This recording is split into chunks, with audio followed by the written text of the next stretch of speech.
állapotoddal való megbékülés, annak megismerése, elfogadása rejlik bennem. Kéz a kézben járunk, te, én, a hit és szerényen a kitartás. Nem vagyok fukar, se becsvágyó, de parányit önző, mert létem, értékem élteti az idő. Az oltáron, mint Ábrahám Izsákot föláldozni kényszerülök azt. De mint bátor és alázatos, cselekedetem nem marad hasztalan a sarokban. Egyszer majd válaszra méltatik, kell, hogy méltasson, ha az vagyok, aki vagyok.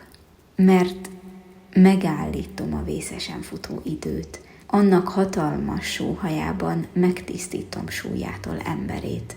Majd énedben a hasznos barangolás, mint javadra a kiképzés és vallomás, mely tiszteletre méltatik. Ne várakozzak, de vágyaimnak engedhessek, önzetlenül öleljem azokat.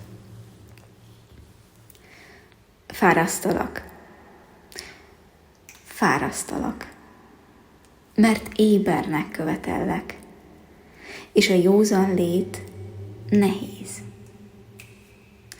Álmodozásaid mind férgek falnak föl. Házad, ha a reménycsöpnyi szikrája beköszönt, ingoványos és hamis talajjal áldom meg. Kíméld magad. Megtorpantál? Nem, csak egy helyben állsz. De ne félj, felhajított köved, kitartott kezedbe zuhan vissza. Ha érte nyúlsz, felőről a pillanat. Kezed, tehát hülyen tartsd. Így őrlődni fogsz, de őrleményeddel, szabályom követve békét köthetsz majd. Mert én, a türelem, szeretek, és védelem alá veszem azt, aki nekem akaratát bizonyítja.